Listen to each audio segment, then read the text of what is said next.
Siam Bengoua, bonjour. Bonjour. Alors vous êtes la première Française à avoir participé à une télé-réalité aux États-Unis, télé-réalité produite par Eva Longoria, c'est bien ça? Ready for Love. En France, on vous a découvert dans La Maison du Bluff 4 sur Énergie 12, puis dans la télé-réalité événement de W9 Les Princes de l'Amour 2. Depuis, vous êtes devenue chroniqueuse sur le mag d'Énergie 12. Votre parcours, vos projets, vos amours, vous allez tout nous dire en toute intimité.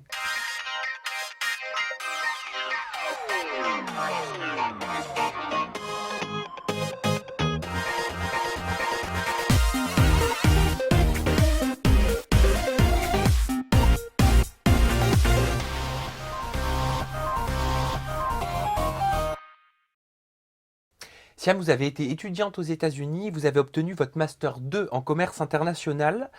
Comment on arrive à être candidate dans une émission de télé-réalité quand on a obtenu un si beau diplôme?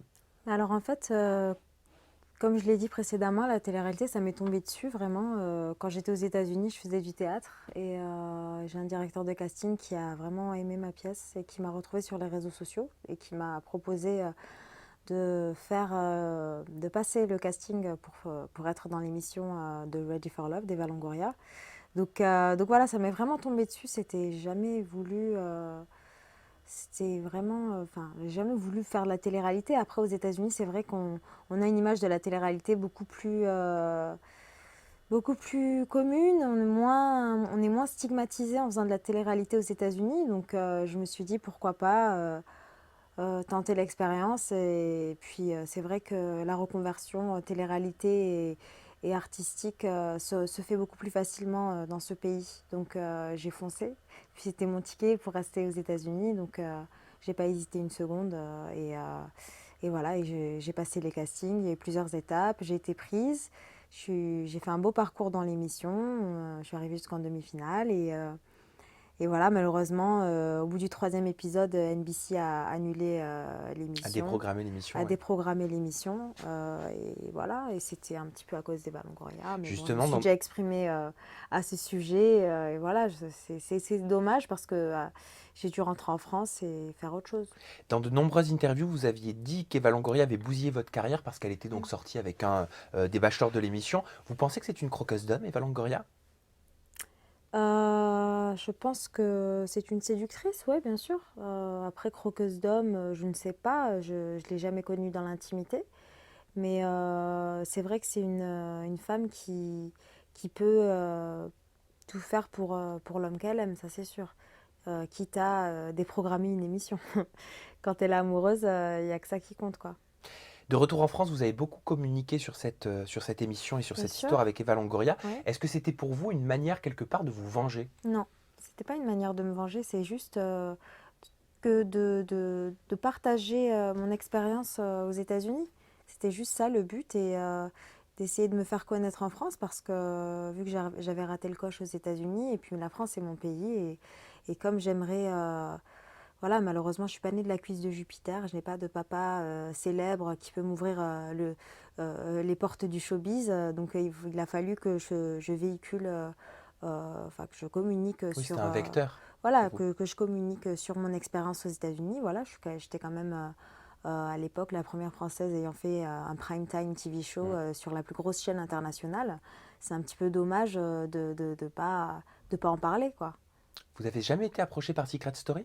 Si, C'est vrai? ouais, Parce qu'avec avec une histoire pareille, ouais, c'est vrai. on se demande pourquoi vous n'avez pas Bah été ouais, sur TF1. j'ai déjà été approchée, j'ai déjà fait des castings sur Secret. Et après, ça s'est jamais fait, Et quoi. quel devait être l'intitulé exact de votre Bah, secret? l'intitulé de mon secret pour Secret 7, c'était j'ai une Desperate Housewife m'a aidé à chercher l'amour ou un truc comme ça. On voulait faire genre c'était ça le secret, c'est où soit j'étais la première fille à faire une télé-réalité aux États-Unis, pardon, première française à faire télé-réalité aux États-Unis, soit c'était une Desperate Housewife m'a aidé à trouver l'amour ou à D'accord. chercher l'amour. Enfin, ça allait être un délire comme ça vis-à-vis de mon expérience aux Et États-Unis. pourquoi ça s'est pas fait? Parce Mais que c'était un vrai secret. on m'a jamais rappelé. Je suis revenue en France, hein. J'ai mon échec aux États-Unis, eux qui me harcelaient en démol, qui m'harcelaient, oui, Siam, rentre, rentre, rentre. Et du coup, je suis rentrée et je l'ai eu dans l'os parce qu'ils m'ont jamais rappelé, ces salauds. Je te jure. Et après, voilà, après, je suis Bah écoute, tant pis, hein, j'ai pris un attaché de presse comme une grande, j'ai mis des sous de côté, je me suis pris un attaché de presse, j'ai parlé de moi, j'ai passé des castings et voilà. Donc vous auriez pu participer à Secret Story 7, Ouais, voilà. à la saison 7. Je Donc, pense que ouais, normalement j'aurais dû, ouais. Mais euh, bon, hein, c'est comme ça, hein, c'est que j'ai dû passer par. Vous savez, des fois, les portes se ferment et d'autres portes s'ouvrent et voilà, le destin a fait que je devais pas faire cette émission. Donc, c'est comme ça. et une autre porte d'ailleurs s'est ouverte pour vous, puisque vous avez participé au Prince de l'amour 2 sur W9. Oui, c'était pas l'émission la plus facile, hein, parce Pourquoi? que partir, bon, c'est sûr que voilà, ça faisait déjà 4 ans que j'étais célibataire. Partir, courir derrière un mec, comme on dit dans le jargon, c'est pas ce que j'aime faire, quoi. J'aime quand les relations humaines se passent dans la plus normale, dans la, voilà, de façon normale, quoi. C'est vrai que c'est assez dépaysant d'aller essayer de faire des efforts, des efforts, des efforts pour séduire quelqu'un, alors que cette personne, elle est là, oh, elle Et regarde c'était entre quoi deux, et votre puis motivation alors pour participer à cette émission? mais ma motivation, c'est bien sûr, je ne le cache pas, j'étais célibataire, j'aurais bien aimé trouver l'amour. Trouver, enfin, parler, essayer d'apprendre à connaître déjà quelqu'un qui, voilà, on a une photo, mais cette personne-là, on la connaît pas. Donc déjà apprendre à la connaître et pourquoi pas après la séduire et puis voir si on peut trouver l'amour, certes. Mais bon, quand on fait une télé-réalité, et ça c'est valable pour les hommes comme pour les filles qui font partie de cette émission, c'est que on a une nécessité de se faire connaître. Faut pas, voilà, ça je m'en suis jamais cachée. C'est Samir Benzema, si je me souviens bien, qui vous avait mis hors du programme. Oui. Aujourd'hui, quels sont vos rapports? Est-ce que vous êtes réconciliés? On se parle plus. Ben non, mais on se parle plus. Il s'est excusé à plusieurs reprises, mais moi, à partir du moment où l'explication, quand je l'ai demandé, je ne l'ai pas eue, et à la base, je ne lui en voulais pas, moi, la relation était morte. Voilà, c'est une personne que je connaissais avant de faire le programme. Je l'ai sollicité, je lui ai suggéré de le faire, d'en faire partie, voilà, si on se retrouve ensemble, on puisse faire un bout d'aventure ensemble. Voilà, c'est dommage, mais après voilà, c'est quelqu'un de, c'est quand même ça reste quelqu'un de bien. Je pense qu'à ce moment-là, il s'est fait manipuler parce que voilà, il y avait des petites histoires aussi avec Raphaël, on était fâchés, donc On va Raphaël peut-être pas n'était revenir pas. sur les histoires avec Raphaël parce qu'on a déjà fait la On a réconciliation déjà fait la. Non, ensemble. non, non, non, mais Raphaël, lui, le sait, même quand s'il voit ça, il n'y a pas de souci. À ce moment-là, on était fâchés, donc voilà, c'était un peu compliqué la situation. Donc même Samir, je lui en veux pas, c'est comme ça s'est passé comme ça, c'est que ça devait se passer comme ça.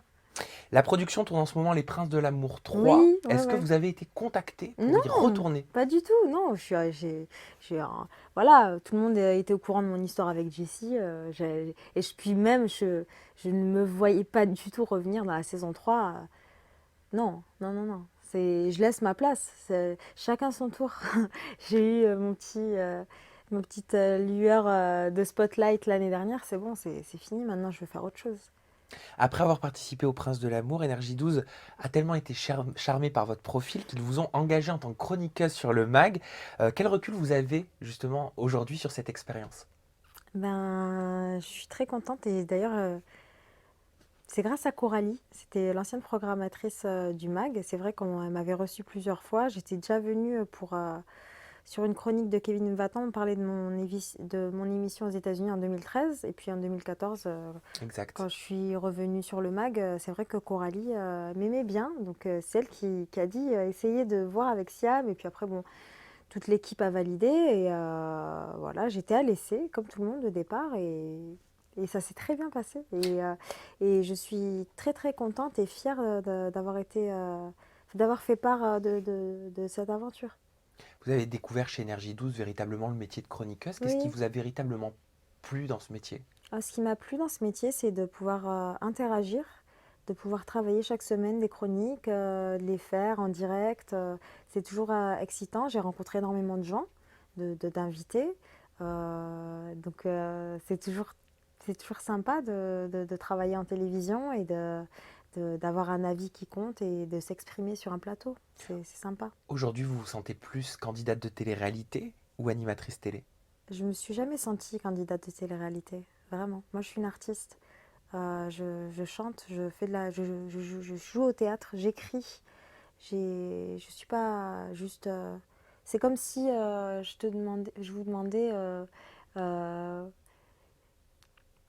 quand vous achetez, je sais pas si c'est l'emballage en fait, la télé-réalité, on va dire, c'est un pont que j'ai emprunté pour arriver à ça quoi. Vraiment, moi je me sens beaucoup. Moi, je suis une artiste. Et oui, et moi, ce que j'aimerais, ma vocation, la vocation que j'aimerais emprunter, j'aimerais être animatrice télé et continuer des chroniques, être chroniqueuse ou animatrice, c'est un métier que j'aime, vraiment. Qu'est-ce que vous pensez du parcours de Karine Ferry, qui avait été, elle, candidate dans le Bachelor à l'époque sur M6 et qui aujourd'hui est co-animatrice sur TF1 et animatrice également? Je trouve qu'elle a un très beau parcours et je la prends énormément en exemple. C'est une femme qui est très jolie, et qui est très intelligente et je pense qu'elle a su s'entourer comme il le fallait et elle a toujours fait très attention à son image et vraiment, oui, j'ai beaucoup d'admiration pour elle parce que c'est très difficile en France, malheureusement, parce que dans les autres pays, c'est pas la même chose, que ce soit aux États-Unis ou ailleurs. C'est vrai qu'en France, on a vraiment un problème d'identité et le fait est de stigmatiser ces protagonistes de télé-réalité et de les mettre dans une boîte, c'est pas bon. Ça veut pas dire que, voilà, quand on fait de la télé-réalité, ça ne veut pas dire qu'on est idiot, ça ne veut pas dire qu'on n'a aucun avenir. Voilà, une télé-réalité, faut prendre ça à la légère, c'est une expérience de vie, on part en vacances, on essaye d'apprendre à connaître des gens. Moi, j'ai beaucoup appris sur moi-même en étant dans Les Princes de l'amour. J'étais au contact de gens que je n'aurais pas forcément rencontrés dans la vie de tous les jours. J'ai beaucoup discuté avec des prétendantes, je leur ai donné des conseils. J'ai été vraiment la grande sœur, voilà. Donc, et moi, je trouve ça dommage qu'on limite ces expériences, qu'on limite ces caractères à la bêtise, à l'idiotie. Et voilà, c'est vraiment dommage. Et c'est une empreinte, c'est une étiquette qu'on a et qu'on doit essayer d'enlever parce que malheureusement, on est mis dans une boîte, on est pris pour cible, alors que voilà, une nana comme Sandra Lou, Karine Ferry ou comment elle s'appelle déjà? Ariane Brodier? Oui, il y a Ariane Brodier, mais je pensais pas à elle, je pensais à la nana qui cartonne là, comment elle s'appelle? Laetitia Milo, Ah oui, qui était qui en Danse était avec les aussi stars dans et actrice Opération dans Plus belle Séduction. la vie. Oui, oui, actrice dans Plus belle la vie, là, euh, elle a fait 7 millions de téléspectateurs sur le film dont elle a été l'actrice principale. C'est issu d'un Oui, roman. Voilà. dernièrement sur TF1. C'est incroyable, quoi. Je veux dire, une nana comme ça, même, je l'ai regardée sur le TPMP, elle n'a même pas eu son bac ni rien. Je trouve que elle a un super destin et je pense qu'elle a vécu énormément de choses, quoi. Je veux dire, comme quoi, quand on y croit, on peut y arriver. Et vraiment, même Laetitia Milo, c'est un très bel exemple pour moi, vraiment. On parlait d'énergie 12, on sait que la formule actuelle du MAG s'arrête. Oui. Savez-vous ce qu'il y aura à la place? Alors à la rentrée, je pense qu'ils veulent faire. J'ai très peu d'informations, mais je pense qu'ils veulent faire un genre de talk show, parler un petit peu de l'actualité people, une version un petit peu dérivée, un petit peu plus. Je sais pas, peut-être il y aura des jeux, je sais pas trop. C'est juste que ça va être Benoît et Capucine qui vont l'animer. J'en sais vraiment pas plus. Est-ce que vous allez être dans cette version? Non, malheureusement, non. Ben, pas pour le moment. Après, peut-être qu'ils auront besoin de moi, je sais pas. Ils ont mon numéro. Mais non, les chroniqueurs, tout le monde change, quoi. Ils vont vraiment tout changer. Donc, libre à eux de faire ce qu'il faut pour que ça marche. Qu'est-ce que vous pensez du clash récent entre Maëva et Louis Sarkozy? Moi, personnellement, j'en pense pas grand-chose. Juste que c'est dommage. C'est vraiment dommage. C'est dommage. Après, voilà, je vais pas m'étaler sur le sujet. C'est pas des choses qui me regardent vraiment, mais voilà. Je trouve que c'est dommage. Dans son interview accordée à Jérém Star, Maëva a dit de vous: je l'aimais beaucoup, jusqu'au jour où on m'appelle en me disant fais gaffe, elle est en train de te la faire à l'envers. Qui lui a dit ça, selon vous? Je ne sais pas. Je ne sais pas du tout. Maintenant, voilà. Ce que j'aimerais dire, c'est que elle m'a même reproché dans le bain de dans le bain de enfin, la laverie, Dans la pardon, laverie de Jérém Star, ouais. de Jérém Star, d'avoir parlé sur elle, d'avoir voilà. Bref, moi, tout ce que j'ai à dire, je le dis en face. Je n'ai jamais dit à Christy d'aller faire un article chez Public. Christy a fait ce qu'elle voulait, c'est une grande fille, elle est plus âgée que moi. Et au contraire, même, je lui ai dit, ne parle pas de Maëva. Ce qui se passe en interne, c'est-à-dire les soucis qu'on a eus avec les gens qui nous envoyaient des hashtags négatifs à Énergie 12, Bruno Fallo, et donc nous concernaient, Christy et moi. On ne savait pas qui c'était, on avait des soupçons, mais on n'avait pas envie d'en parler. Voilà. Maintenant, c'est vrai que j'étais. Voilà, on, on ne s'est pas compris, on a arrêté de discuter ensemble, notre amitié, elle est vraiment, elle est morte, quoi. Enfin, c'est dommage. Mais après, jamais de la vie, je vais parler sur elle ou c'est pas mon intérêt de, voilà, je suis très triste, vraiment, vraiment. Toujours dans cette interview, Maëva a déclaré que vous étiez prête à tout pour y arriver, Ouais, selon elle. selon elle, ouais. Ça vous a peiné d'entendre Ça ça? m'a peiné d'entendre ça parce que c'est pas le cas. Enfin, je veux dire, si j'étais vraiment prête à tout pour y arriver, j'y serais arrivée depuis longtemps, hein, on va dire. Moi je trouve que je suis dans la construction et non pas dans la destruction. C'est-à-dire que je suis quelqu'un de positif, je souhaite le bonheur de tout le monde. Euh, les gens qui avancent voilà, dans leur direction, j'ai pas à juger leurs actes. C'est-à-dire ce qu'elle fait, j'ai pas à juger ce qu'elle fait. Maintenant, dire que et se permettre de me juger moi, alors que moi, tout ce que j'ai fait, c'est j'ai jamais causé de tort, alors qu'on m'a proposé hein, de faire des articles. Alors votre histoire, qu'est-ce qui se passe, nanana. J'ai toujours pardon, par respect envers l'amitié que j'avais pour elle, j'ai toujours refusé de dire quoi que ce soit la concernant de négatif. Donc forcément, oui, ça m'a beaucoup peiné ce qu'elle a dit sur moi. Maintenant, c'est son choix. Je la blâme pas, c'est terminé. Juste que c'est faux, il y a toujours deux versions à une histoire. Voilà, maintenant, je lui souhaite le meilleur du monde. Mais j'aimerais qu'elle se reconcentre sur son travail. Franchement, franchement, si j'étais encore son amie, je lui dirais ça. Je lui dirais, Maëva, reconcentre-toi sur ton travail. Tu as beaucoup de qualités humaines. Ne donne pas le plus mauvais de toi-même. Je veux dire, voilà, donne le meilleur de toi-même et passe outre. Mais bon, malheureusement, on n'est plus amis, donc voilà. Si elle revenait vers vous pour s'excuser, vous accepteriez? Bah écoutez, oui, moi, il n'y a pas de souci. Je suis pas quelqu'un de rancunier. Je pense qu'on passe tous des moments difficiles dans nos vies. Ça sert à rien de remuer le couteau dans la plaie. Maintenant, on n'aura jamais la relation qu'on avait avant, mais pardonner, oui, c'est facile de pardonner, c'est pas grave. Il n'y a pas mort d'homme. Je veux dire, on m'a pas, on m'a pas ligoté et j'étais dans une cave. C'est pas grave, c'est comme ça. Ça a été des mots qui ont été très difficiles à entendre, mais bon, j'entends, je prends note, je retiens, je pardonne, mais j'oublie pas. Voilà, Je sais que c'est frais, Siam, mais on va en parler si vous le voulez bien. bien sûr. Côté cœur, vous étiez en couple donc avec le chanteur Jesse Matador. Il a officialisé récemment votre rupture sur les réseaux sociaux. Est-ce que vous étiez au courant Que j'étais au courant qu'on n'était plus ensemble, oui. de cette officialisation sur les réseaux sociaux? Non, j'étais pas au courant. Je savais pas. En fait, à la base, on avait convenu avec, bon, parce qu'il n'est pas tout seul à gérer son image. Bien sûr. Donc avec ces personnes-là, on avait convenu que j'officialiserais, mais je trouvais ça pas classe d'officialiser sur Twitter, sur Instagram, sur les réseaux sociaux. C'est une personne qui comptait énormément pour moi. Je trouve, après mûre réflexion des semaines, je trouvais ça pas classe de dire ça comme ça. C'est comme se faire larguer par texto. Je trouvais pas ça correct. Donc j'ai voulu faire autrement. Et voilà, j'allais le dire en interview. Malheureusement, il a pris les devants, il a voulu le faire. Mais libre à lui d'avoir pris cette voie et d'avoir choisi d'annoncer les choses comme ça.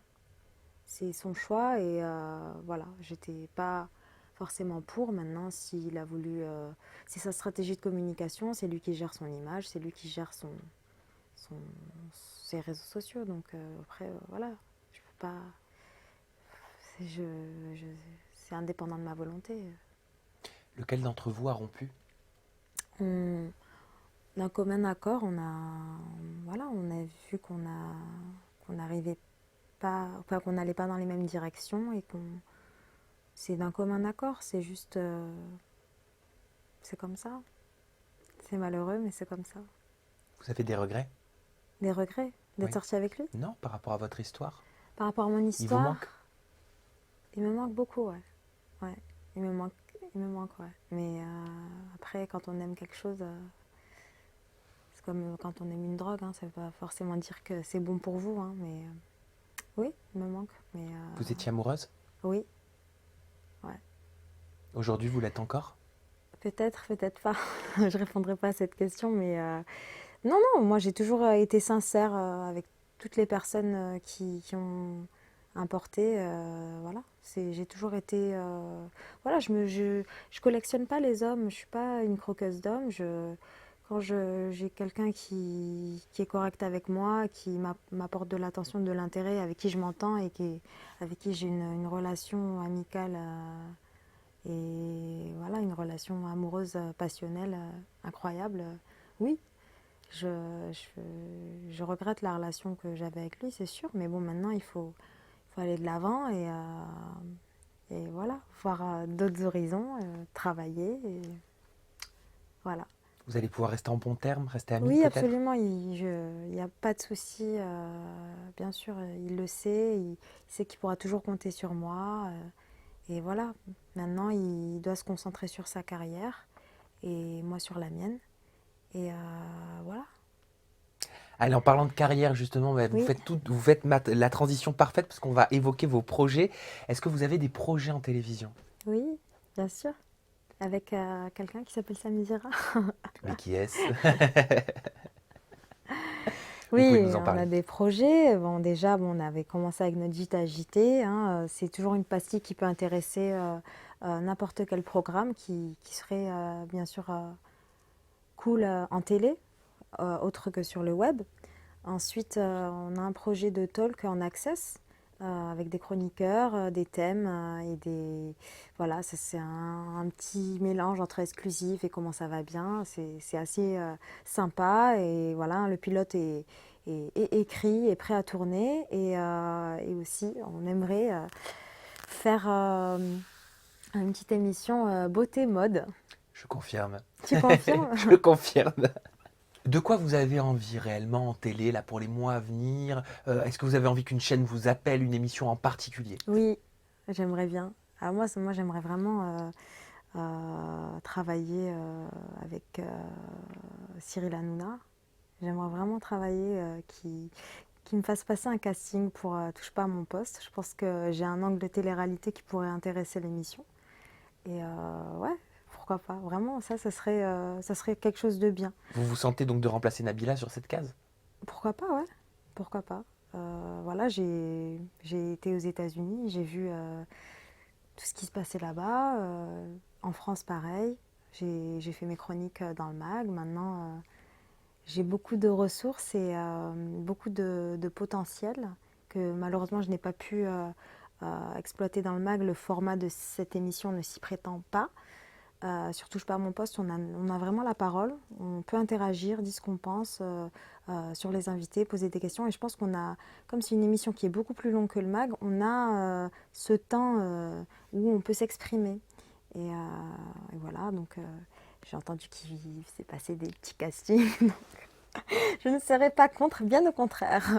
Niveau musique, vous deviez sortir votre single Libre comme l'air. Oui. Pourquoi ça ne s'est pas fait? Alors, vis-à-vis de la musique, je ne vais pas arrêter. C'est-à-dire que je fais ça pour le plaisir et je vais écrire. J'écris beaucoup. Mais j'aimerais mettre ma carrière d'animatrice et chroniqueuse, entre guillemets.